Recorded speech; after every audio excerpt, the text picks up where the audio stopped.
पिछली परीक्षाओं में आप असफल हुए हैं तो उसका कहीं न कहीं एक रीज़न रहा है कि हम पंगु बने हैं। पंगु का मतलब ये है कि हम किसी के पीछे अपाहिज होकर पड़ गए और कहीं न कहीं हम उसमें जो है असफलता पाए हैं, और उसी असफलताओं से हमें सीख मिलती है कि आगे आने वाले समय में जो परीक्षाएं हैं, जैसे मैं आज के वीडियो में बिल्कुल स्ट्रेटजी बताऊंगा कि आपको किस तरीके से तैयारी करनी है यूपी ट्रिपल एससी पीईटी की। इसमें मैं बुक बताऊंगा किस बुक से आपको पढ़ाई करनी है और किस वेबसाइट से, किस यूट्यूब चैनल से आपको पढ़ाई करनी है। ठीक है। नमस्कार मित्रों, मैं नितिन उपाध्याय स्वागत करता हूं आप सभी का आपके अपने ऑनलाइन इंस्टीट्यूट निशांत ज्ञान के यूट्यूब प्लेटफॉर्म पर। आप सभी का बहुत बहुत स्वागत है, अभिनंदन है आज की अपनी इस वीडियो में। ठीक है, आइए चलिए हम बात करते हैं मित्रों यूपी ट्रिपल एससी पीईटी के बारे में। इसके बारे में आप सभी लोग जानते हैं, फॉर्म का रजिस्ट्रेशन बंद हो चुका है। लगभग 28 लाख पंजीकरण हुए हैं। आप सभी लोग इसके बारे में अवगत होंगे। सितंबर महीने के प्रथम सप्ताह में इसकी परीक्षा होने की पहले हम बात करते हैं कि यूपी ट्रिपल एससी पीईटी में मित्रों 100 क्वेश्चन 100 मार्क का आने वाला है। ठीक है, इस बात को आप गांठ बांध के रखिएगा। 100 क्वेश्चन 100 मार्क का आने वाला है और इसमें जो निगेटिव मार्किंग है मित्रों 1/4 का निगेटिव मार्किंग है, अर्थात आप 4 क्वेश्चन गलत करते हैं तो 1 नंबर आपका दंड के रूप में काट लिया जाएगा। ठीक है, और इसका जो समय है वो 2 घंटा समय है। किसी भी परीक्षा को पास करने के लिए सबसे पहले हमें उस परीक्षा को टारगेट करने के लिए एक बेसिक सी रणनीति होनी चाहिए, जिसके माध्यम से हम उस परीक्षा को क्रैक करेंगे। परीक्षा को क्रैक करने के लिए बेसिक रणनीति के साथ साथ हमारे पास रिसोर्सेज भी होने चाहिए, संसाधन भी होने चाहिए, जिस संसाधन से हम किसी लड़ाई को लड़ने से पहले आपके पास संसाधन होने चाहिए और जिसे असलहा कहा जाता है। उसी तरीके से किसी परीक्षा को पास करने के लिए आपके पास जो असलहा होता है वो होता है आपका कंटेंट, और वो कंटेंट आप कहाँ से तैयार करेंगे कि आपके सारे सब्जेक्ट तैयार हो जाएं। सबसे पहला काम मैं आपको यही बताऊंगा कि आप सभी लोग यूपी ट्रिपल एससी पीईटी का जो सिलेबस है, ऑफिशियल सिलेबस, उस सिलेबस को आप लोग डाउनलोड करिएगा। सबसे पहला काम, सिलेबस को आपको क्या करना है, सिलेबस को आपको डाउनलोड करना है। ठीक है, सिलेबस को डाउनलोड करके उस सिलेबस को आपको एक कॉपी में लिख लेना है, जिससे आप आगे अपनी रणनीति तय करेंगे। मैं बताता हूं क्रम वाइज, आप उसे ध्यान में लेके चलिएगा। सबसे पहले आपको सिलेबस को डाउनलोड करना है। डाउनलोड करने के बाद आपको अब उसका एनालिसिस करना है। मैं एनालिसिस बता रहा हूं, लेकिन आपको भी एक बार खुद से ज़रूर कर लेना है। ठीक है, आइए चलिए हम बात करते हैं मित्रों। सबसे पहले इतिहास की बात करते हैं। इसमें कौन कौन सा सब्जेक्ट आएगा। 50 नंबर का जीएस आएगा और 50 नंबर के अदर सब्जेक्ट आएंगे। इसमें जो जीतने वाला है वो जीएस सब्जेक्ट जीतने वाला है। जिसका जीएस जितना मजबूत होगा वह उतना ही आगे जाएगा। ठीक है, तो जीएस मजबूत करना आपके पीईटी के लिए बहुत ज़्यादा कारगर साबित होने वाला है। ठीक है, तो इसमें मित्रों इतिहास सब्जेक्ट आएगा और इतिहास के 2 पार्ट होते हैं। आप सभी लोग जानते हैं इतिहास के तो बेसिकली 3 पार्ट होते हैं, लेकिन इसमें 2 पार्टों में इतिहास को आपको दिया गया है। आप जब इतिहास के सिलेबस को उठाएंगे तो सिलेबस को आप जरूर देख लीजिएगा। प्राचीन और मध्यकालीन इतिहास को एक पार्ट दिया गया है, जिससे 5 नंबर का क्वेश्चन पूछा जाएगा। और यहाँ पे आधुनिक इतिहास का राष्ट्रीय आंदोलन करके एक चैप्टर दिया गया है, राष्ट्रीय आंदोलन, जिसमें आधुनिक इतिहास बताया गया है, सविनय अवज्ञा आंदोलन बताया गया है, गांधी जी के बारे में बताया गया है कि इनके बारे में आपको पढ़ना है। ठीक है, तो यहाँ से 5 नंबर आधुनिक इतिहास से अकेले 5 नंबर आएगा और 5 नंबर प्राचीन और मध्यकालीन इतिहास से आएगा। अब आपको बात करनी है इसे आप कहाँ से पढ़ें जिससे आपकी तैयारी बेस्ट हो पाए। ठीक है, तो मैं पूरे जीएस सब्जेक्ट के लिए मैं आपको रिकमेंड करूंगा कि आप लोग जो है लूसेंट के सामान्य ज्ञान का अध्ययन करिएगा। ठीक है, आपके पास अगर पुराना लूसेंट है तो आप नया लूसेंट ले लीजिए, जिसमें कुछ चीज़ें अपडेटेड दी रहती हैं, तो नया लूसेंट आप लोग खरीद लीजिएगा। लूसेंट इसके लिए सफिशिएंट है और ज़्यादा कुछ आपको पढ़ने की आवश्यकता नहीं है।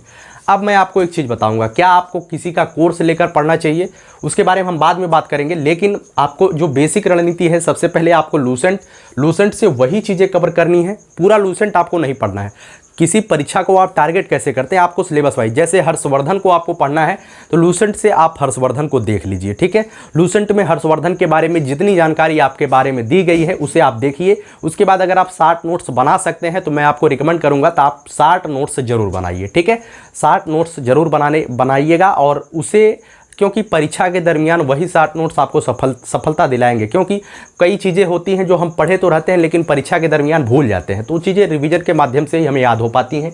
तो लूसेंट के जीके आप वैसे पढ़िएगा जैसे आपने हर्षवर्धन को पढ़ा। हर्षवर्धन के बारे में कुछ चीज़ें लूसेंट में आपको क्लियर नहीं होती हैं तो आप बिल्कुल उसी टॉपिक पर, हर्षवर्धन के टॉपिक पर यूट्यूब पर सर्च करिएगा। ठीक है, यूट्यूब पर सर्च करिएगा।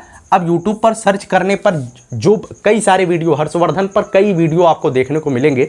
जो वीडियो आपको 2-3 वीडियो आप देखिए, जो वीडियो जिसकी आवाज़ आपको अच्छी लगे, जो वीडियो आपको अच्छा लगे, उस वीडियो को आप देख लीजिए, जिससे हर्षवर्धन के बारे में क्लियरली जानकारी आपको हो जाए। ठीक है, तो उम्मीद करता हूं चीज़ें आपको समझ में आई है। लूसेंट को आपको सहारा लेना है, और अगर समझ में नहीं आता है तब YouTube पर आपको सर्च करना है। अगर समझ में आ जाता है तो आपको कोई ज़रूरत नहीं है कि आप जो है YouTube पर समय खर्च करें। ठीक है, क्योंकि आपके पास 2 महीने का समय है, और 2 महीने के समय में अगर आप YouTube पर ज़्यादा से ज़्यादा समय देंगे तो कहीं ना कहीं आप असफल हो जाएंगे। कोई भी बच्चा YouTube पर पढ़कर सफल नहीं हुआ है, आज तक रिकॉर्ड है। ठीक है, YouTube पर पढ़ के सफल नहीं हुआ, उसके पास कुछ बेसिक ज्ञान होना चाहिए, और जो जानकारी आपको किताब से मिलेगी वो जानकारी आपको कोई और नहीं दे पाएगा। ठीक है, अब इतिहास की बात हो गई, आपको लूसेंट से ही कवर करना है, कोई अलग चीज़ें नहीं लेनी है आपको। आगे हम बात करते हैं, अगर इन सभी चीज़ों के बारे में एक अभी मैं प्रैक्टिस सेट बताऊंगा। अब भूगोल के बारे में हम बात करें, भूगोल के भी इसी तरीके से आपको पढ़ना है। भूगोल 5 नंबर का आने वाला है, तो आप इसी तरीके से लूसेंट से ही कवर करना है भूगोल भी। और कहीं कहीं पर अगर आपको दिक्कत होती है तो यूट्यूब पर सर्च करिएगा। ठीक है, उसके बाद अर्थशास्त्र भी यही हाल है। अर्थशास्त्र के बिल्कुल टॉपिक को आपको देखना है कि आपको क्या पढ़ना है। आपको पंचवर्षीय योजना पढ़ना है, हरित क्रांति पढ़ना है, दुग्ध ऑपरेशन पढ़ना है।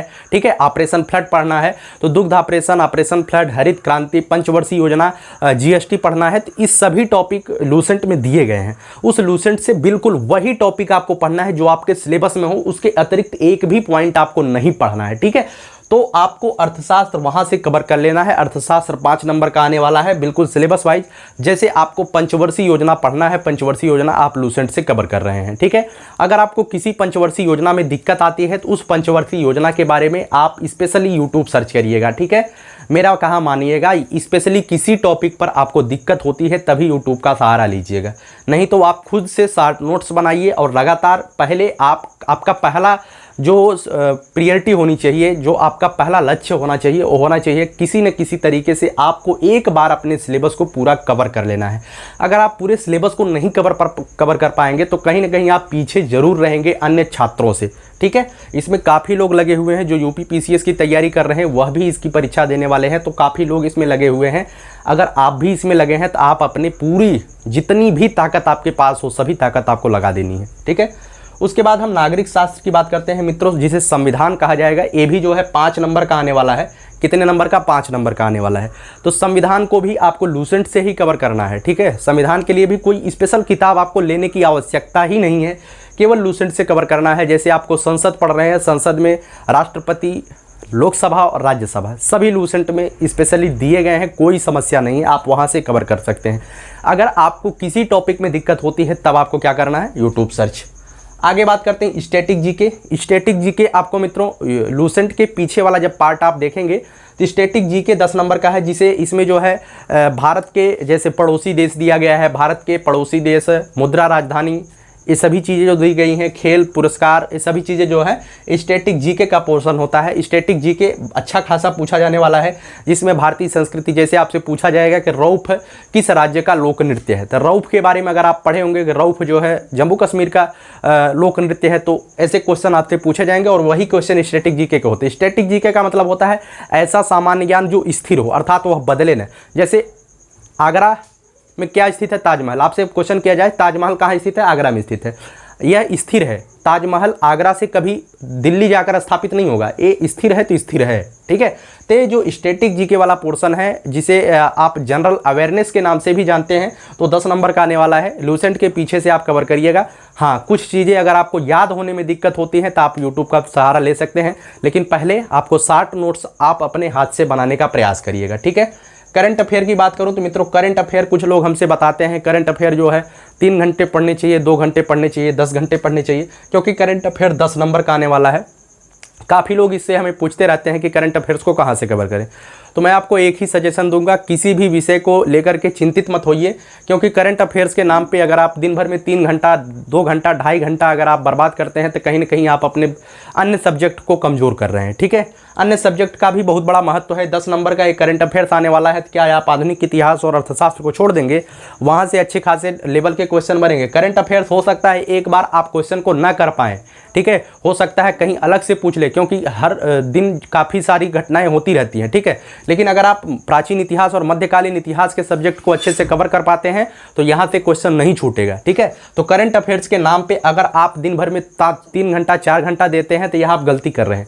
यहाँ पे आपको मैं रिकमेंड करूँगा, आप जो है स्पीडी का जो वार्षिकांक आता है उसे आप ले लीजिएगा, पढ़ते रहिएगा, ठीक है। स्पीडी का वार्षिकांक ले लीजिएगा। अगर आपके मार्केट में अवेलेबल हो, मैं आपको एक चीज़ और बताऊंगा, अगर आपके मार्केट में अवेलेबल हो तो घटना चक्र, ठीक है, घटना चक्र के समसामयिकी आती है, इसे भी आप परचेज कर लीजिएगा। घटना चक्र बहुत ही बेहतरीन होती है, कोई दिक्कत नहीं है, ठीक है। अब आप सामान्य विज्ञान के बारे में हम बात करेंगे। करंट अफेयर्स के नाम पे आपको बहुत ज़्यादा लोड नहीं लेना है, आराम से पढ़ना है। 10 नंबर का आने वाला है, नॉर्मल चीज़ें पढ़नी है। स्पीडी लीजिए, कोई भी एक मासिक पत्रिका 10-12 रुपये 15 रुपये की मासिक पत्रिका आती है, अभी से आप खरीदना शुरू करिए और 2-2 3-3 4-4 पेज डेली आप पढ़िए। एक पत्रिका को 10 दिन में आप कवर कर पाएंगे, उसके बाद उसी पत्रिका को पूरे महीने भर में 3 से 4 बार आप पढ़ डालिए, ठीक है। तो उस पत्रिका से जितने भी क्वेश्चन बनते हैं, शूटर दिए रहते हैं 100 क्वेश्चन 50 क्वेश्चन, उसे आप कवर करिए। कवर करने के बाद वार्षिकांक को आप डेली पढ़ते रहिए, जो स्पीडी का वार्षिकांक आता है। उसके बाद अगर आपके मार्केट में अवेलेबल है तो घटना चक्र लीजिएगा, नहीं अवेलेबल है तो आपके पास मार्केट में जो भी करंट अफेयर्स मंथली वाइज आती है उसे आप कवर करिएगा। और हाँ, आप करंट अफेयर्स के नाम पे 3 घंटा आपको 2.5 घंटा आपको ख़त्म करना कहीं ना कहीं आपके लिए दिक्कत पैदा करेगी, ठीक है। ये चीज़ें हो सकता है आपको लगे कि किसी टीचर से आप पढ़ते हैं 2.5 घंटा पढ़ाते हैं, तो उतना ठीक नहीं है हमारे हिसाब से। आपकी जो इच्छा कहे करिएगा। अब सामान्य विज्ञान की बात करते हैं। 5 नंबर का आने वाला है सामान्य विज्ञान। तो सामान्य विज्ञान के लिए आपको क्या करना चाहिए? सामान्य विज्ञान के लिए आपको उसी लूसेंट का जो 25 से 30 पेज का है, मात्र 25 से 30 पेज का है, इसमें सामान्य विज्ञान में सबसे ज़्यादा मेहनत आपको जीव विज्ञान पे करनी है, ठीक है। क्योंकि जो सामान्य विज्ञान के 5 क्वेश्चन आएंगे, इसमें से 2 से 3 क्वेश्चन जीव विज्ञान से ही देखने को मिलेंगे, ठीक है। तो जीव विज्ञान का जो महत्वपूर्ण टॉपिक हो सकता है, क्योंकि सामान्य विज्ञान के टॉपिक उसने खोलकर नहीं दिया है, केवल लिखा है प्रारंभिक भौतिक विज्ञान, प्रारंभिक रसायन विज्ञान, प्रारंभिक जीव विज्ञान। तो आप सभी लोग जानते हैं 10वीं स्तर तक की ये लोग जो है कठिनाई का स्तर रखने वाले हैं। तो 10वीं स्तर तक जो सिलेबस होता है, अगर आपके पास कक्षा 9वीं 10वीं का अगर पुरानी चित्रा प्रकाशन की, मास्टरमाइंड प्रकाशन की, राजू प्रकाशन की किताबें हों कक्षा 9वीं और 10वीं की, आप उससे भी इस चीज़ को कवर कर सकते हैं। नॉर्मल चीज़ें हैं उसमें अच्छे से बताई गई है, लेकिन अब आपके पास उतना समय नहीं है इतनी मोटी मोटी आप किताबें पढ़ पाएँ। तो आपके पास लूसेंट ही है 25 से 30 पेज का है, उसे आप 5-6 बार 7 बार अच्छे से चाहट दीजिए, ठीक है। तो बिल्कुल क्लियर हो जाएगा। और सामान्य विज्ञान को कवर करने में बहुत बड़ा सिलेबस होता है सामान्य विज्ञान का, लेकिन आप जीव विज्ञान पे ज़्यादा मेहनत करिएगा और प्रीवियस ईयर पेपर आपको ज़रूर हल करना है। अब मैं यहाँ पे आप सभी लोग देख रहे हैं कि मैंने जो है इतिहास के बारे में, भूगोल के बारे में, अर्थशास्त्र के बारे में आपको एक ही चीज़ बताया है कि लूसेंट और यूट्यूब सर्च, ठीक है। अब हम आपको एक किताब बताते हैं, अगर आपके मार्केट में अवेलेबल है तो आप लीजिएगा, नहीं अवेलेबल है तो आप अमेजोन से इसे खरीदिएगा। इस किताब का नाम है घटना चक्र। घटना चक्र का एक आया है मार्केट में यूपी पीईटी का, ठीक है। वो किताब नहीं आपको लेना है मित्रों, 2 चीज़ें आई हैं घटना चक्र पीईटी के लिए। एक किताब आई है जिसमें किताब दी गई है, पूरी गाइड दी गई है, ठीक है। मैं आपको एक चीज़ और बताना चाहूँगा, यूपी SSSC पीईटी के नाम पर मार्केट में लाखों किताबें, लाखों प्रकाशक वाले लेके चले आए हैं, लेकिन मैं आपको एक दावा कर सकता हूँ कि कोई एक किताब आपको सफलता नहीं दिला पाएगी, कोई भी स्टडी गाइड आपको सफलता नहीं दिलाएगी। मैं 100% दावा कर सकता हूं, क्योंकि वो उनका केवल और केवल एकमात्र उद्देश्य होता है लाभ अर्जित करना, वो बिजनेस कर रहे हैं। तो एक किताब इतनी मोटी आप लेकर आएंगे, उस किताब को आप न ही पूरा पढ़ पाएंगे और न ही वह किताब आपको सफलता दिला पाए। कोई भी गाइड आप लेकर चले आइए, उसमें ज़्यादातर गलतियाँ रहती हैं। वैसे घटना चक्र की भी मैं बात करता हूँ, घटना चक्र की जो किताब आई है उसमें कुछ नहीं है, ठीक है। उसको पढ़ेंगे आप एकदम कन्फ्यूज हो जाएंगे, क्या चीज़ें दी गई हैं। अफ्रीका में 2 लाइन देकर अफ्रीका महाद्वीप खत्म कर दिया है। अब अफ्रीका महाद्वीप के बारे में और भी कुछ आपको जानना है तो आप कुछ नहीं है, ठीक है। अफ्रीका समझ ही नहीं पाएंगे कि नक्शे में अफ्रीका है कहाँ, एशिया कहाँ है, ऑस्ट्रेलिया कहाँ है, आपको समझ में नहीं आएगा। तो किताबें आपको सफलता नहीं दिलाएंगी जो मोटी गाइड आती है, ठीक है। तो आपको इसी तरीके से पढ़ाई करनी है। आपको घटना चक्र का जो पीईटी का प्रश्न संग्रह आया है, ध्यान रखिएगा, जिसमें प्रश्न संग्रह आया है चैप्टर वाइज। आपको किताब नहीं लेनी है, आपको प्रश्न संग्रह यूपी SSSC पीईटी के नाम से आया है, प्रश्न संग्रह घटना चक्र का, ठीक है, उसे आपको लेना है। मैं क्यों कह रहा हूँ इसे लेने के लिए, मैं इस वजह से कह रहा हूँ क्योंकि आप यूपी ट्रिपल एससी के अधीन आने वाली पीईटी है, तो यूपी ट्रिपल एससी ने प्रीवियस ईयर में जितने भी क्वेश्चन, जैसे वैदिक सभ्यता इतिहास का पहला टॉपिक है सिंधु घाटी सभ्यता, तो सिंधु घाटी सभ्यता से जितने भी प्रश्न यूपी ट्रिपल एससी पीईटी में प्रीवियस ईयर में पूछे गए हैं वो घटना चक्र की पीईटी वाला जो प्रश्न संग्रह है उसमें एकत्रित करके दिया गया है। तो अब आप 3-4 क्वेश्चन, पहले आप सिंधु घाटी सभ्यता को पढ़ लिए, उसके बाद 3-4 क्वेश्चन जो पहले पूछे गए उसे आप देख लिए, हो सकता है रिपीट हो जाए, और नहीं रिपीट होता है तो आपने तो सिंधु घाटी सभ्यता पहले से पढ़ रखा है, ठीक है।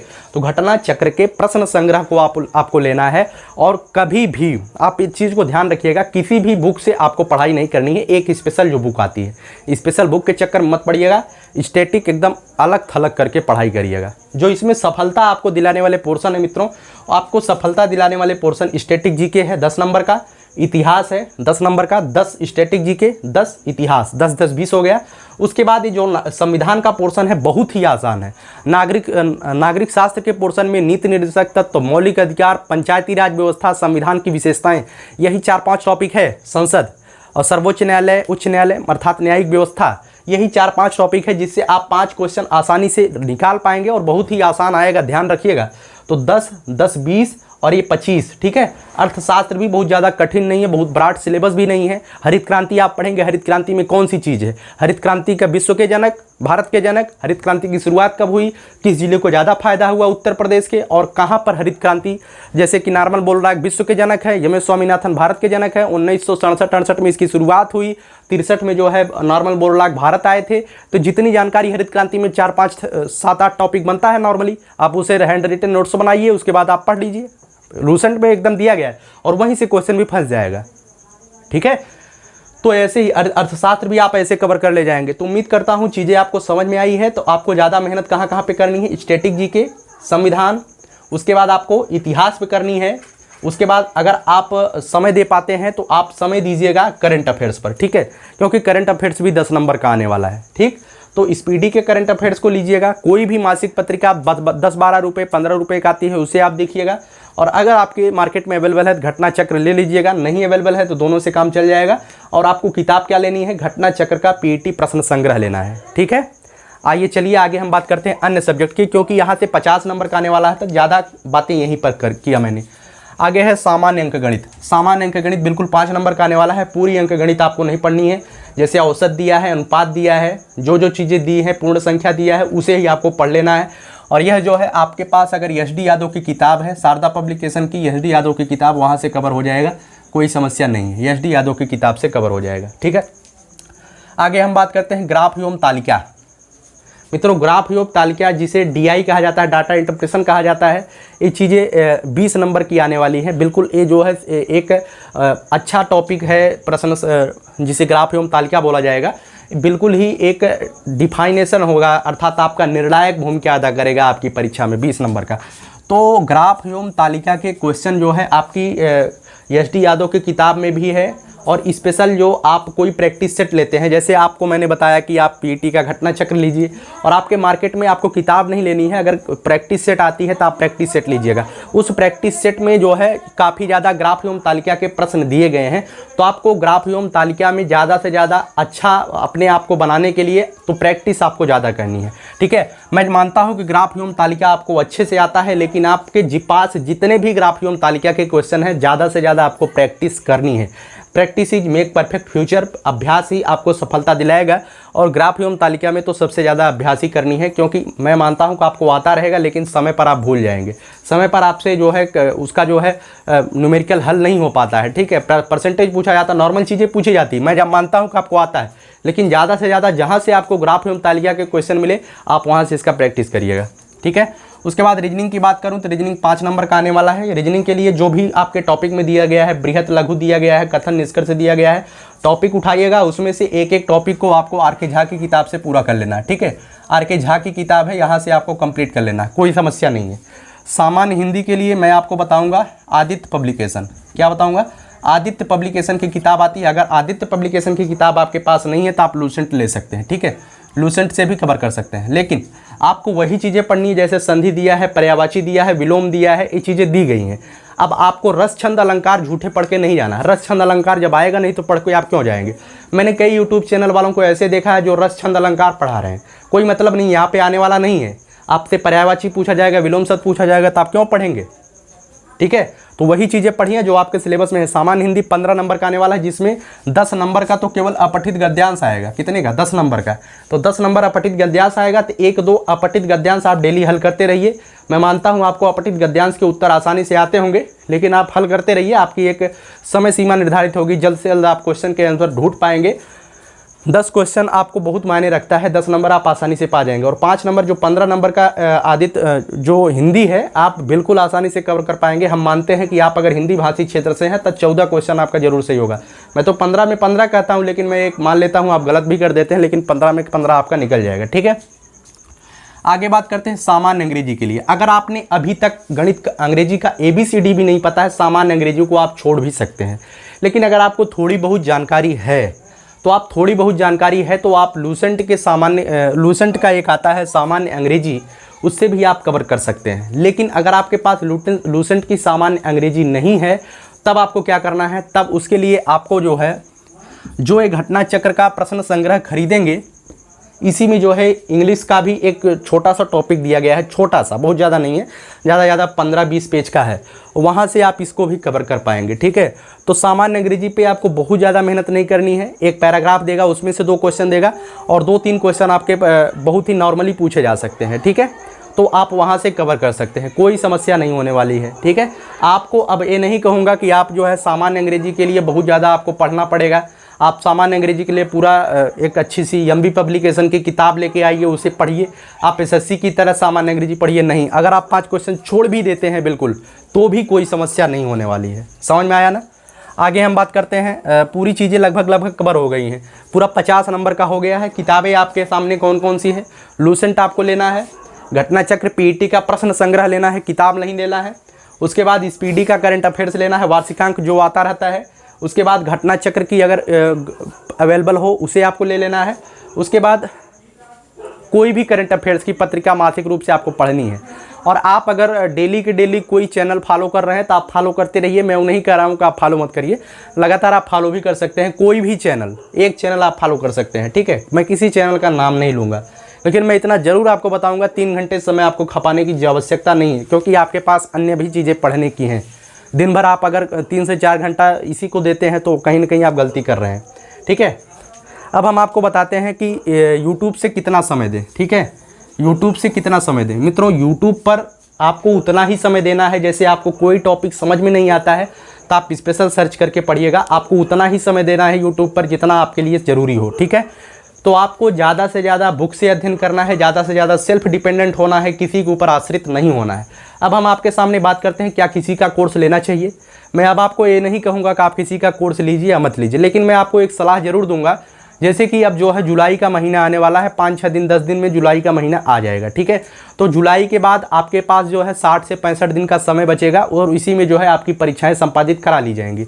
तो 60 से 65 दिन के अंदर कोई भी ऐसा चैनल वाला नहीं है, कोई भी ऐसा व्यक्ति नहीं है जो आपके सिलेबस को पढ़वा के कवर करा पाए। ठीक है, वो जल्दबाजी में कितने घंटे की क्लास देंगे, वो इतिहास का मैराथन लगाएंगे 8 घंटे का। अब जब आप 8 घंटे का इतिहास का मैराथन लेंगे, जब जैसे ही मैराथन समाप्त होगा आपको एक भी क्वेश्चन नहीं याद आएगा। मैराथन खत्म करने के बाद एक भी क्वेश्चन आपको समझ में नहीं आएगा, आप पढ़ भी नहीं पाएंगे। क्या पढ़ाया था, गौतम बुद्ध के बारे में क्या बताया था, नहीं आपको याद आएगा। ठीक है, तो मैं आपसे यही रिकमेंड करूंगा, मैं आपको सलाह दूंगा कि आप खुद से ज़्यादा मेहनत करिए।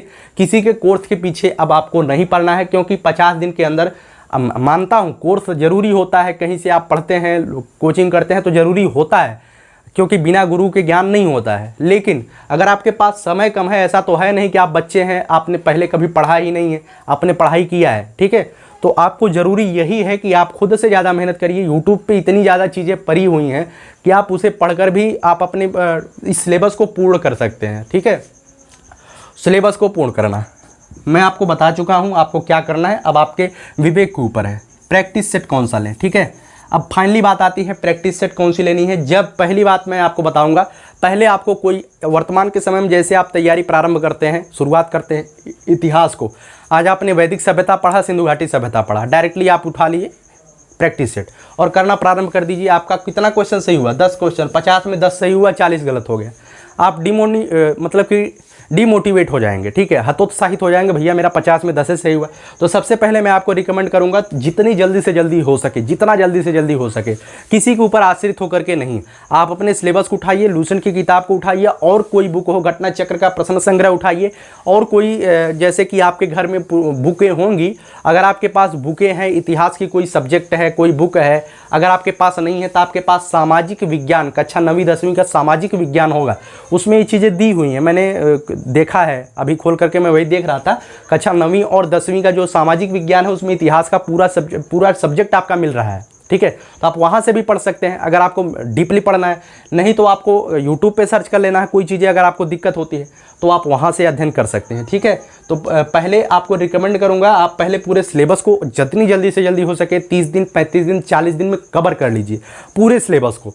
पूरे सिलेबस को कवर करने के बाद आपका सबसे पहला काम होगा कि आप डेली के डेली इस 20 जो ग्राफ और तालिका से क्वेश्चन आने वाले हैं, डेली 2-3 ग्राफ 2-3 तालिका आपको लगानी है डेली। मैं मानता हूं आपको आता है, लेकिन आपको डेली लगाने हैं क्रम वाइज, कोई भी टाइप का ऐसा ना हो कि आपके से ग्राफ और तालिका छूट जाए।